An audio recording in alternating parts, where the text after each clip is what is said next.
Okay. I thought it might be useful to. I'm not sure actually. Yeah, no, I think it will be. So here's a problem. Here's an exercise that is similar to something that was on the exam. So natural log of x squared minus 9 plus 2 natural log 1 over x plus 3 plus 4 natural log of x. And the problem is to simplify it. Okay, so take a few seconds and write down how you would combine these all into one term.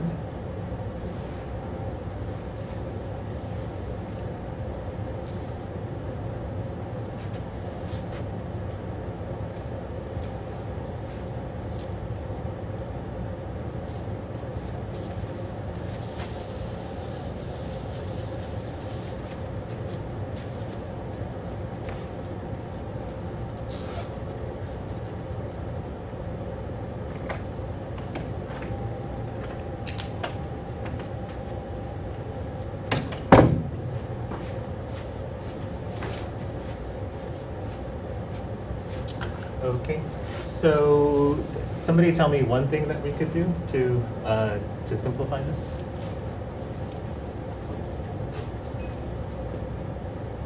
What's one thing we could do? Stella. We have the x squared minus 9 and simplify that, I think, to x minus 3 and x plus 3. Oh, okay, sure. I didn't even think about that, but yeah, you've got, in fact, this is ln of x plus 3 times x minus 3. Yeah, so,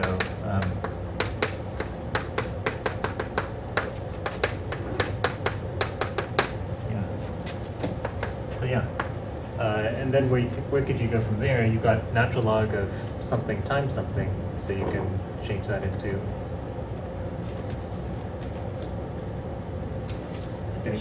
addition, right? So, right, there's two properties of log, right? The log of a product equals the sum of the logs, right? And that's kind of the thing that was really important about the log historically, that it changes products into sums. Okay, and then the other one was the log of something to a power equals the multiple of that log, right? And those things correspond to the rules about exponents, right? That if you have something to the a plus b, that's something to the a times something to the b. You have something to the a quantity to the b, and that's something to the a times b, right? So those are the sort of counterparts of those two things, and those are basically the main properties of the almost like the defining properties of the log. Okay, so we can oh wait, we were trying to combine things together. Sorry. So actually, we don't want to do this. We don't want to do this. That's maybe why I didn't think about it. Okay, so yeah, this would make things even more. This would allow us to make things even more simple, like combinations of even simpler terms. But actually, we were heading the opposite direction. Okay, so how do we go the opposite direction and combine? Well. Yes? I would take the coefficients of 2L and put it, because that would be squared. Yeah, great. So we can say this is the natural log of this thing squared. And then same for ln of x. Right. This is the natural log of x to the 4th. Right? Right? And what's good about doing that is that now we've got a sum of logs, right? Previously we had log plus a multiple of a log, right? But now we've got log of something plus log of something, and we can use this property now, right? So we've got sum of logs equals the log of the product, right?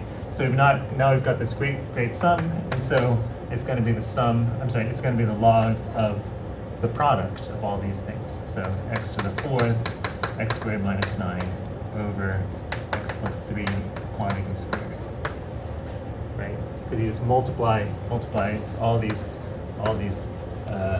things together, log of the product. Okay. Okay, so that was something that that was on the exam, and some people. I haven't finished grading the exam, but some people had trouble with this, and the opposite problem of going backwards. Hopefully, you can see that if one of the problems was kind of the reverse problem, right? You start with something like this and break it down into something simple. You just go in the opposite directions, right? You'd say, right? So, right. Basically, going from here to here combines terms, right? Going from here to here expands them out into simpler terms. Okay, so that's what's useful about this kind of function.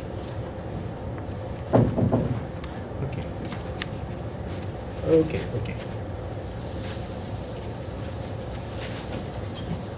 Okay, so today we're going to finish up talking about exponential functions. So this chapter was on exponential function and its inverse, the logarithmic function, and what's useful about them and their special properties and stuff. 5.7 is about exponential growth and decay. Okay, so these are basically sort of problems where you use the exponential function to model something in reality. Okay, so like applications, instances in reality of the exponential function. Okay. And one that we saw before was the exponential growth of money, right? Money in a bank grows at an exponential rate. The other common example for exponential decay is the decay of radioactive materials. So apparently radioactive materials decay at an exponential rate. So that's a pretty common example. Okay, so so basically any quantity that that's modeled by some function that looks like n naught e to the kt is said to have exponential growth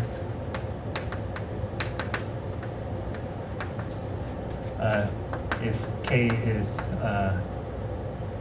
is bigger than 0, or decay if k is less than 0.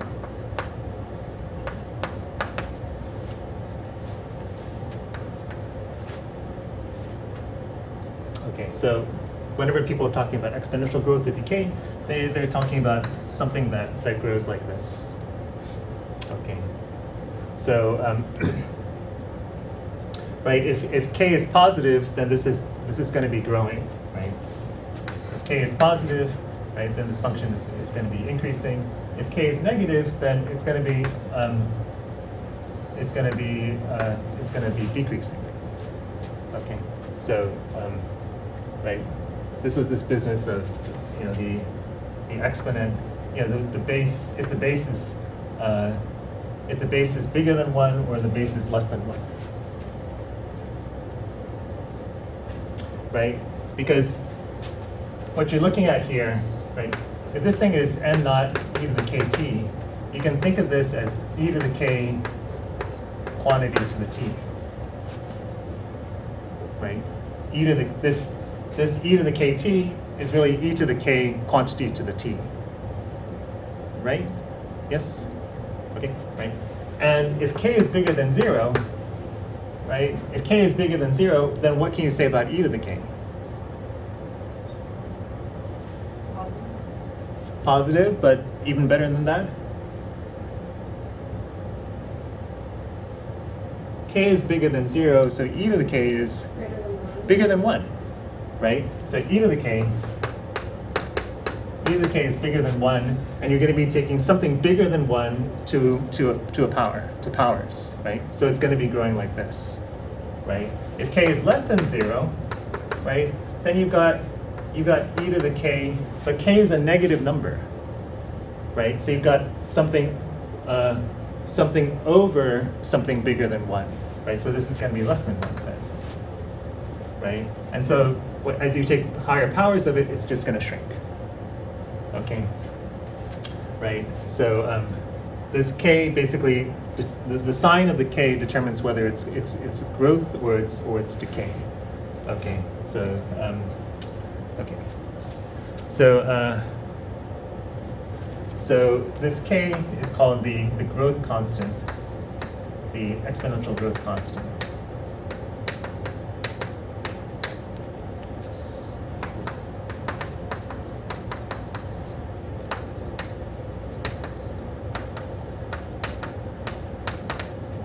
Exponential growth constant or decay constant, depending on if it's positive or negative. Okay. Notice that when t is 0 here, right? So we have when t is 0, what do you get out of this n naught e to the kt? What will happen? Well, if t is 0, you're going to get e to the 0. What's e to the 0? 1, right? So when time is 0, right? When time is 0, then you get this value n naught, right? So n naught is the value when t equals 0. So it's called the initial value.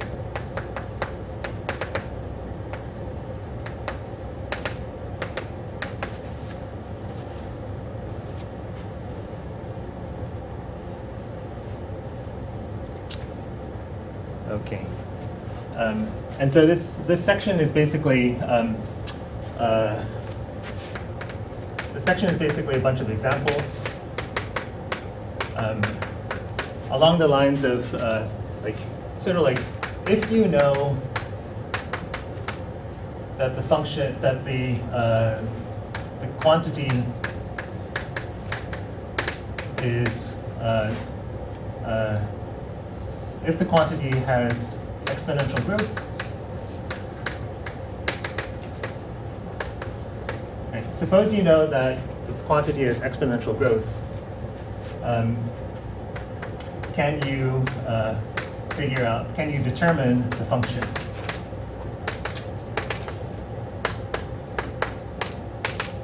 Yeah, that's basically all the examples in this section are along this line.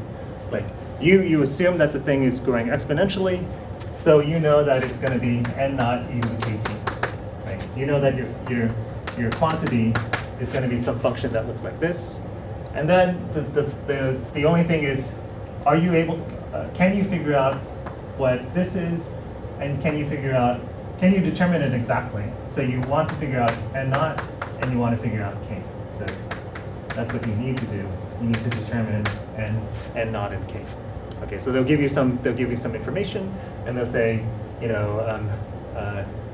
tell me about the function. Tell me more about the function, and you need to figure out what n naught and k are. Okay, so let me give you some examples of that to make that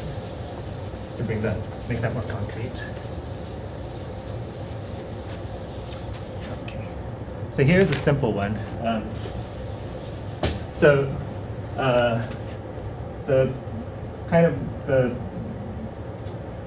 The important point is that 2 points of data will be enough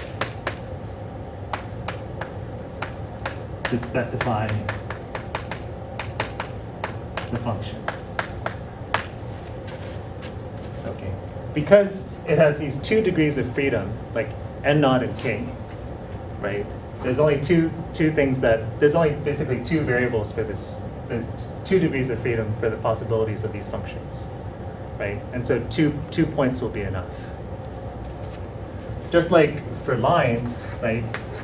You know, if you have a line, it's mx plus b, right? And the only things that can change for those lines, what specifies those lines is the slope and the intercept, right? So there's two possible degrees of freedom there, and you know, given 2 points, you can determine the line, right? Or for a quadratic, ax squared plus bx,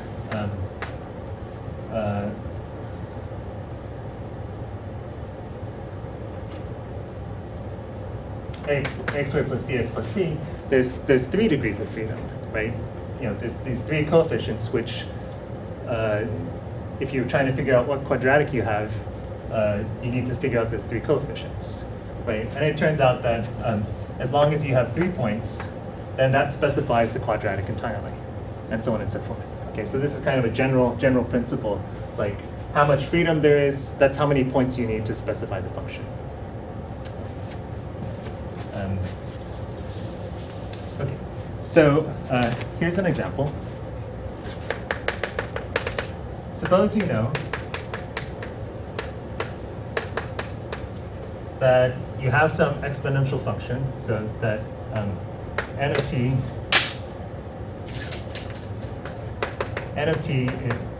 grows exponentially.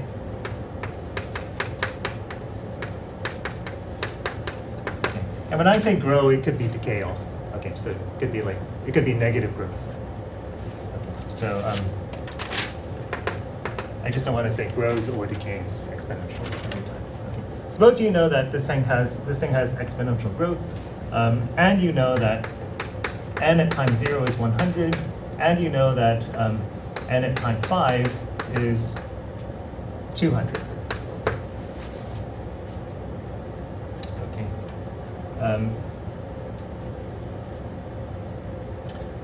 Determine the function.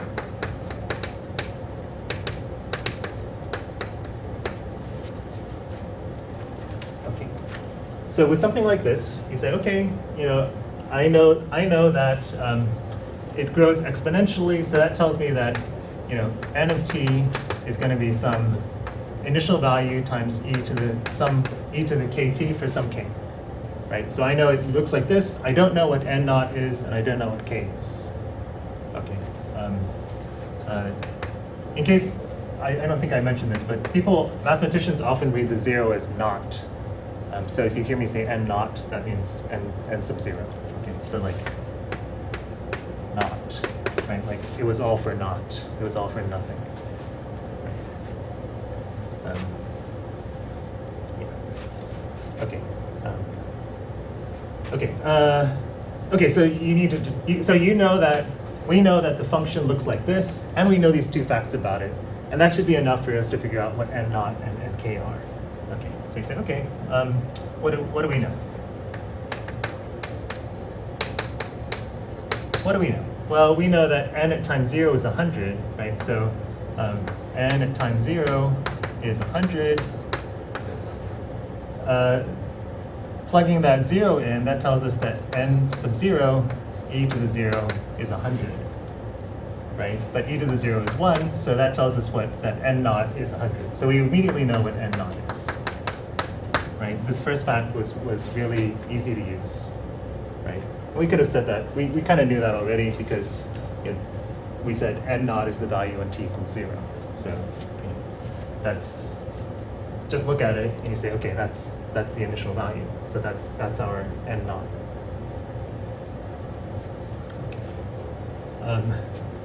Okay, and the second thing we know is that n at time 5 is equal to 200, right? Well, n at time 5 is n naught, which we now is 100. Now know is 100, so we get 100 e to the k times 5 is 200, right? Let me write these as 5k, because that's more intuitive. Okay, so we know that 100 times e to the 5k is 200, so we have a exponential equality here. What do we do to it?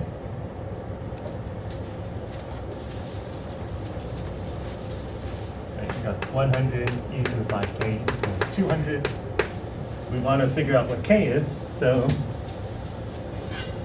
we'd like to hit both sides with the logarithm, but maybe before that, let's divide, right? So we divide. I mean, we could. It doesn't matter. We could hit both sides with the logarithm first, but anyway.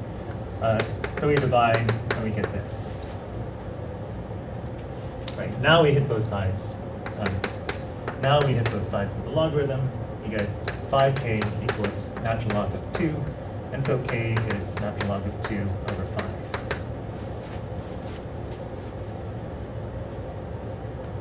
Okay, so we figured out n naught, and we figured out k, so we know our function entirely, right? We know exactly what it is.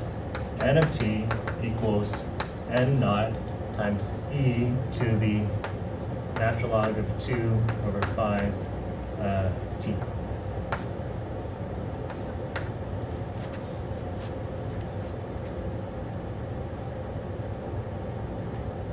Okay. Okay. So then, what the cool thing is that now that gives us the behavior of the function for all time, right? Those knowledge of 2 points about the function actually gives us knowledge about the behavior for all time, right? So, maybe it's not that exciting, but it's just maybe it's no more impressive than the fact that if you have 2 points on a line, then you can predict the rest of the line for all time. Right? It's that order of interest, but what's interesting is that this is probably some sort of like family of animals or something like that, right? And what's interesting is that biological systems can be modeled, can be approximated using this sort of exponential function at the beginning, when they're still small, when the populations are still small, and you're not running into constraints of food and stuff. Right? So with infinite food, the population would grow exponentially for all time, but eventually you're going to run into problems with food. So the model needs to be changed. If you go on, there's a course in differential equations where they actually do that sort of thing. So after you take some calculus, then you can take a course in differential equations, and that you can use to model systems of animals and stuff. In fact, there's a whole area of mathematics like this. So Professor Edholm in our department does that sort of mathematics, like modeling biological systems, like the spread of disease or stuff like that. Okay. Everybody okay with this? Any questions? Yes, Jean. It seems pretty straightforward to do this when you're given in naught. Yeah. But how do you do it when you're not given? Yeah. We'll do some more like that. We will do examples like that. Let me just say one thing about this, that we could actually make this. I don't know if this would be better or worse, but we could make this different. So this is e to the natural log 2 over 5 times t, right? So I can think of that as this thing to the t, right? Using the properties of exponents, right? But then I can say, okay, actually I'm going to use the properties of logs and pull this guy in here. So this is 2 to the 1/5, right?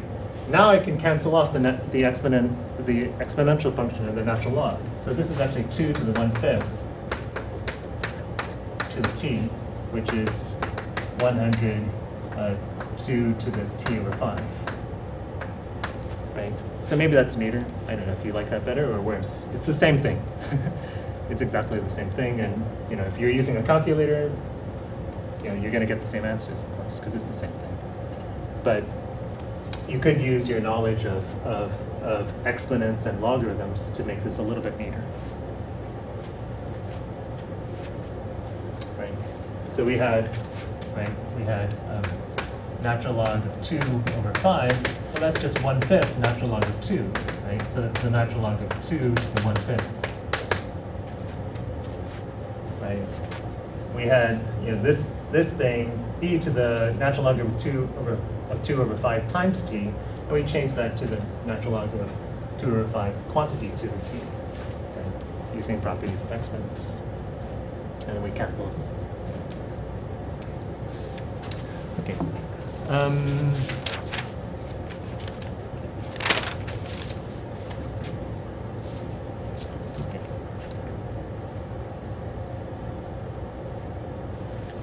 Okay, so here is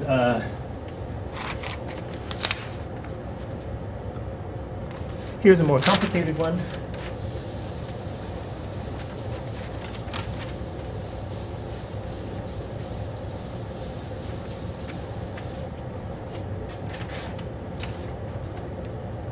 Okay, so you've got this quantity r of t, and you know that it grows exponentially.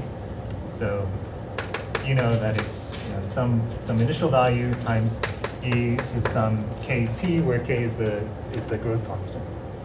Okay. So suppose you know that your quantity, whatever it is, grows exponentially. Okay, and you know that r of 10 is 4, and you know that r of 11 is 3.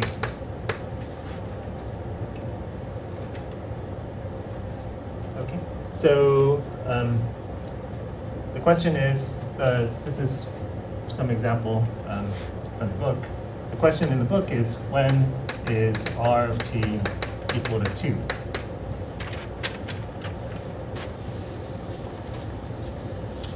So this population, whatever it is, this value is decreasing with time, and you're wondering when it reaches 2. Okay, so what can we do? What should we do?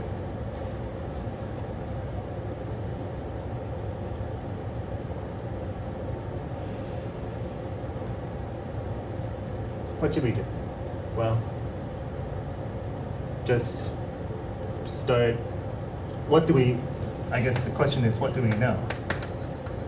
What do we know? We know this thing has exponential growth. We know its values at certain times, right? And so we're just going to plug in and say, we know that r naught e to the 10k equals 4. We know that r naught e to the 11k equals 3. Okay. So what can we do from there?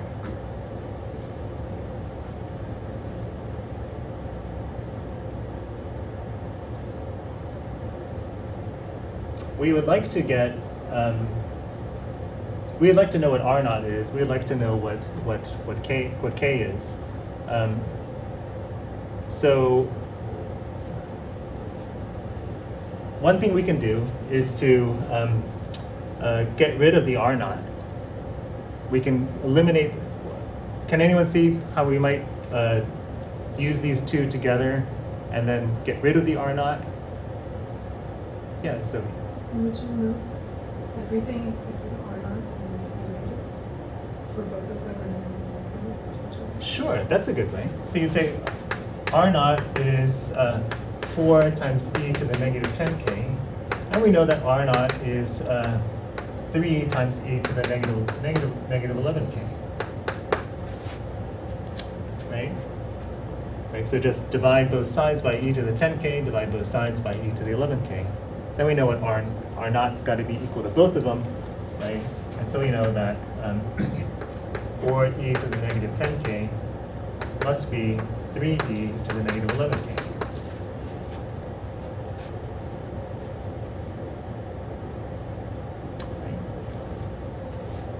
Okay. So let's move this guy over to this side. So multiply both sides by e to the 11k. Right? Yeah, I mean, let me write this in a more suggestive manner. We've got e to the 10k on the bottom here. We've got e to the 11k on the bottom here. Right? And then I'm going to multiply both sides by e to the 11k. Right? So I get I get 4 e to the 11k over e to the 10k equals 3, right? So then you get 4 e to the k equals 3. In other words, e to the k equals 3/4, right? And that tells me that k must be the natural log of 3 over 4.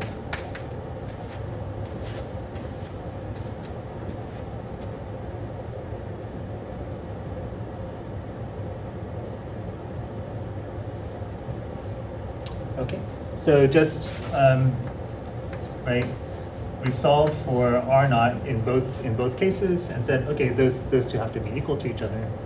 Right?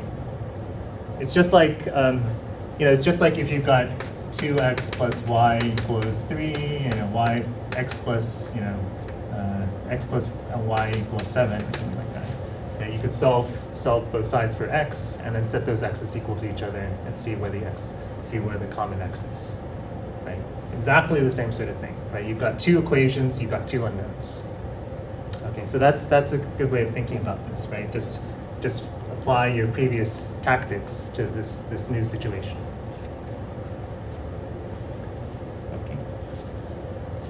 Okay, so then we know what k is. Well, once we know what k is, we can substitute it in either one of these and then figure out what r naught is. I'm going to do that here. Okay, so we know that, let's just use the first one, say we know that r naught e to the 10 k, which is natural log 3 over 4, equals 4.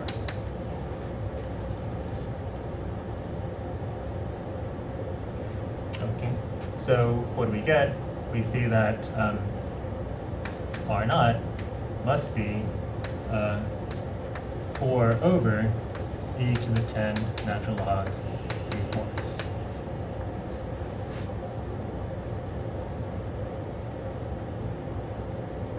Okay, and then putting it all together, we get 4 over e to the 10 natural log 3/4 e to the k times t. Right? So that's our final answer. Well, maybe not final, but that's our answer.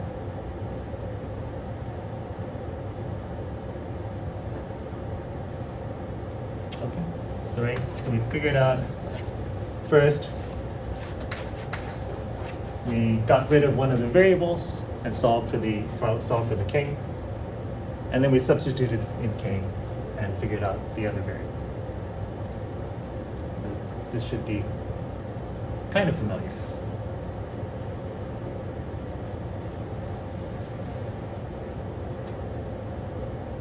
Any questions up until this point? Yeah, Jane. For r naught, it's e to the 10 natural log 3/4. Can you simplify that at all when it's e to the natural log? Let's do that. So let's do what we did last time. So this is again a perfectly good answer, but we've got this e to the 10 natural log 3/4, right? So one way of dealing with it is to say, well, we can put the. What do people think? What should we do with this 10? Yeah, Aaron. Put it on the other side, so it's natural log 3/4 times 10. 3/4. Times 10, like that. Okay, and then what? And then the e in the natural log times log. No. Just so this e to the natural log of something is certainly that something, Yeah. right? But here we've got e to the natural log. We've got e to the natural log of something. Natural log 3/4 to the power of. Okay, yeah, now that'll do. Yeah, so we can put that 10, we can use the property of natural log to slide that 10 into the argument, right? So we move that 10 inside here, right? Now we've got e to the natural log of something, and we can cancel. They can cancel each other off.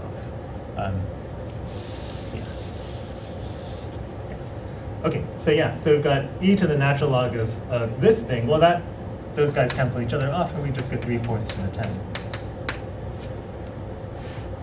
Okay, so this thing just turns into 3/4 to the 10th power.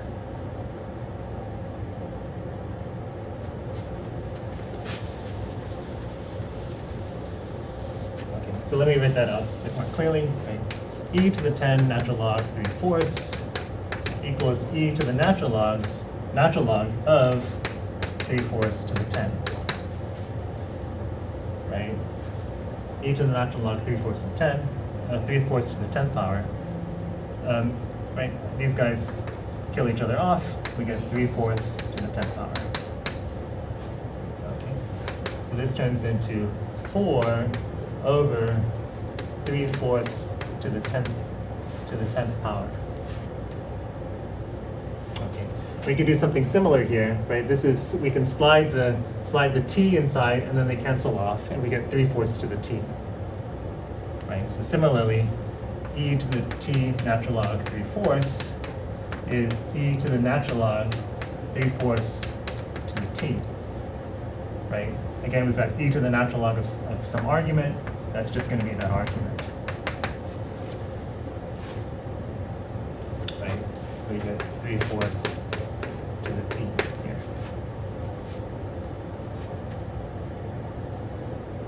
Okay. So I don't know, I don't know if it's any simpler, but you could write this as 4 times 3/4 to the t minus 10, say, if you felt like it, right? Because you got 3/4 to the 10 on the bottom, you got 3/4 to the t on the top. Is this cleaner? I don't know. Maybe. So this is maybe a more neat looking answer.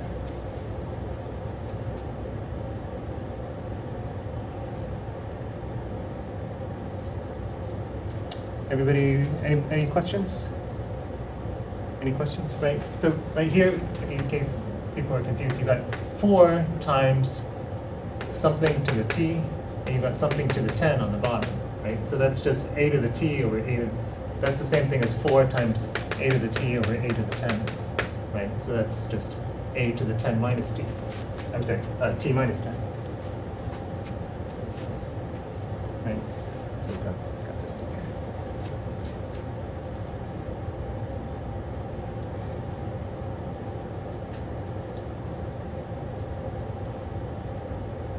Okay.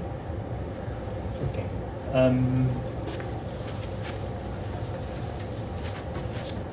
Okay. Let's do a half-life problem. So, half-life is the analog of doubling time. Okay, so like for things that are growing, you can figure out the doubling time, which turned out to be, natural log of 2 over the rate, right? For things that are decaying, you talk about how long does it take until the stuff you have decreases to half of what it is, right? So it's sort of like it's the exact opposite sort of thing, right? In the growth case, you can figure out a period, and every time that time interval passes, your money or whatever it is going to double. Money, population, whatever it is going to double, right? For decay, you have the exact opposite property. There's going to be a time period, and every time that time period passes, the amount that you have will be halved. Okay, so half-life of radioactive material.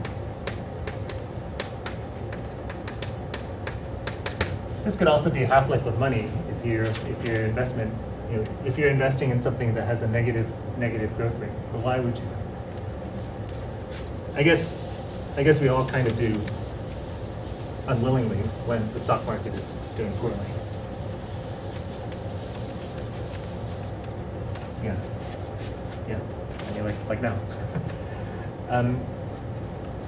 Okay, so here's the example, problem 6 from the book. Hospital obtains 2 grams of. The hospital has 2 grams of iodine 131. It's a radioactive element, and it has a half-life of 8 days. Okay, so you know that in 8 days, it's going to be 1 gram. 8 days after that, it's going to be half a gram. 8 days after that, it's going to be a quarter gram, and so on and so forth. Right? So every 8 days, the amount shrinks by half. Okay. Question is, how much remains after 8 days? How much remains after 8 days? Oops. Remains. Okay. So it's radioactive. And we know that the radioactive material has exponential growth or decay. So it decays exponentially.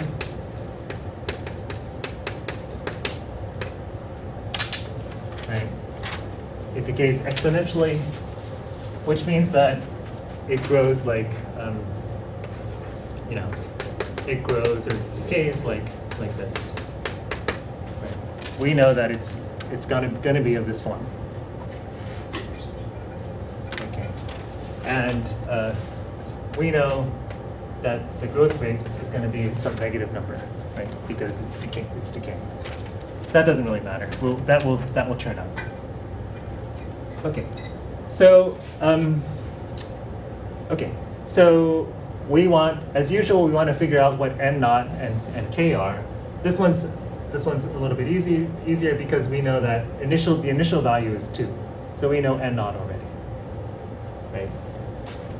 Right. We know that at time 0 we have 2, right? We have 2 grams. What else do we know? It's got a half-life of 8 days, so how do we express that in mathematical language?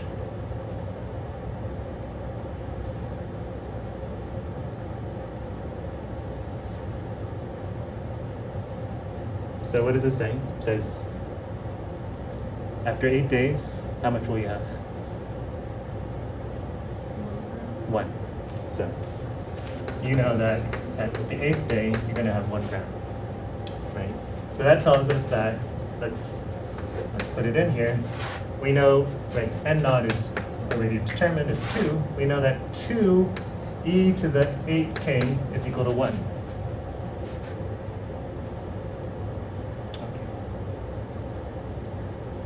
This gives us, so we have now our 2 equations, or actually we already used the first one, so we have our 1 equation that we're going to use to determine our 1 remaining variable, 1 remaining parameter.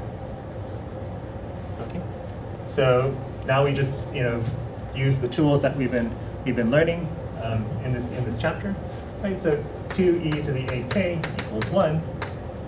So we'll divide by 2, right? E to the 8k equals a half, right? And then 8k is going to be the natural log of a half, right? So k is going to be the natural log, 1/8 of the natural log of a half, or if we want, it's the natural log of 1/2 to the 8th. Not 1/2 to the 8th, 1/2 quantity to the 1/8.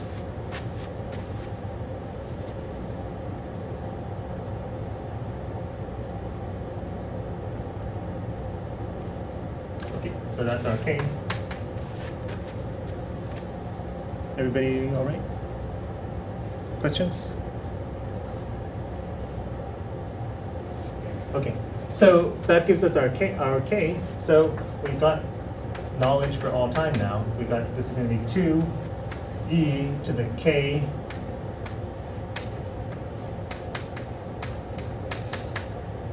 e to the k t. Again, we can play the game of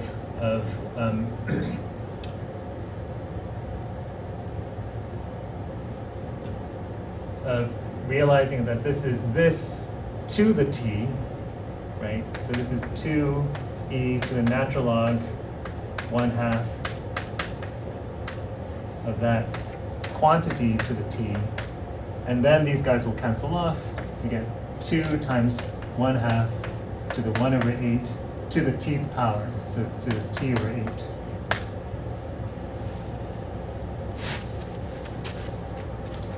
Right? And so that's our final formula.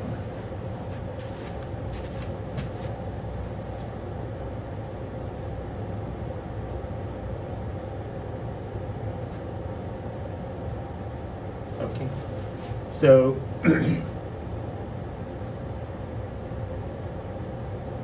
the question in the book is how much remains after 20 days? Sorry. How much remains after 20 days? Well, now we have the formula for it, right? We see that we're going to take 1/2 to the 20 over 8th power, right? And then we multiply that by 2, and that'll be our answer. It turns out to be like 0.354 grams.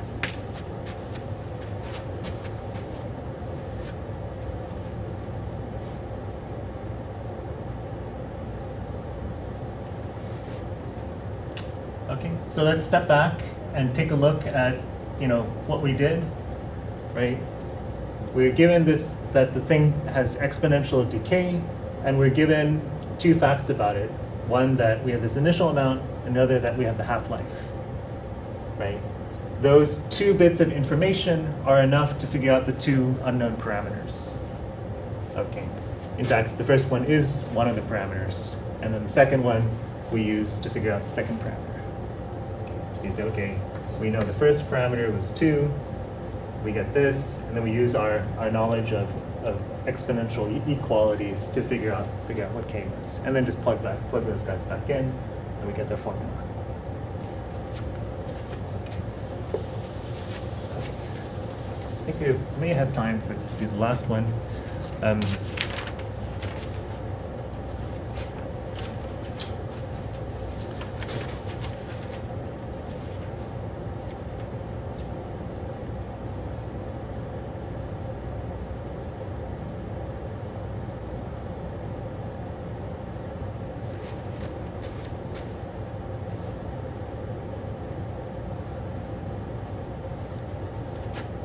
Actually, this last example is pretty much the same as the other example.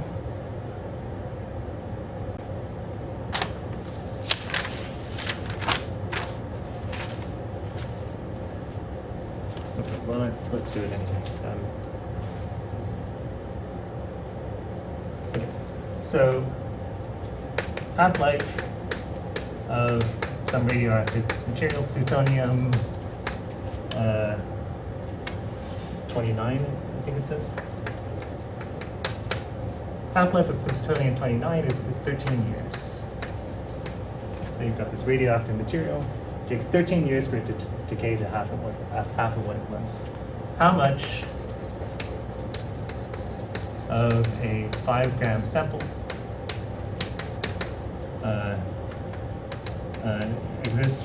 is left after 5 years?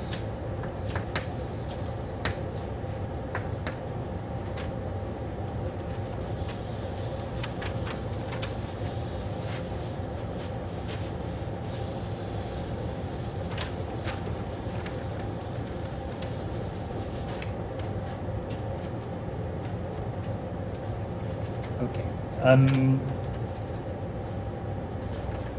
So what should we do?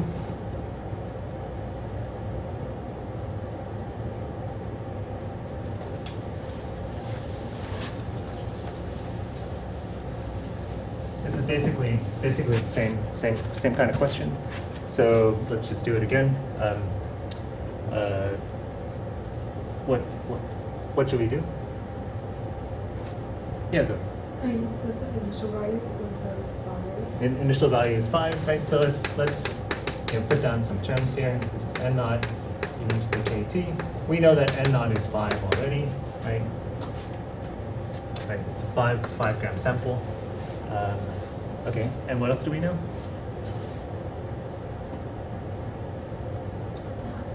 We know the half-life, right? So we know that that n naught at time 13, e to the 13k we know that we're going to have 1/2 of n naught. Right? Right? So let's cancel off those, we cancel off those n naughts, and we see that 1/2 is equal to e to the 13k. And so natural log of 1/2 equals 13k.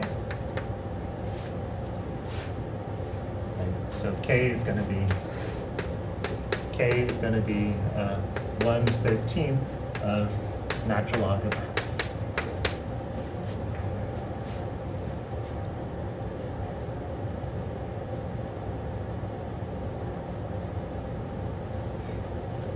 Okay, so then we plug in, right? So we get natural log of t is 5 e to the 1/13 of natural log of 1/2 times t. So we can raise this whole thing to the t.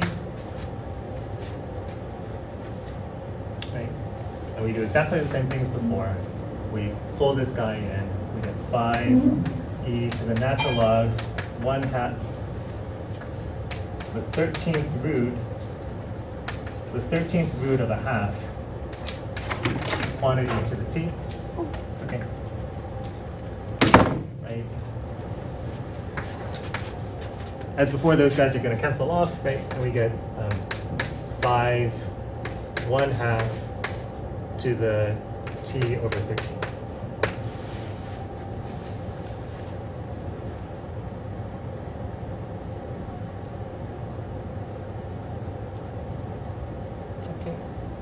Right, and then we plug in, after 5 years, we're going to have, whatever this is, just plug in 5 for t. Okay, any questions? Any questions? Okay, that's it. That's it for today. So next time we'll start chapter 6, which is, I think, probably our final chapter, trigonometric functions.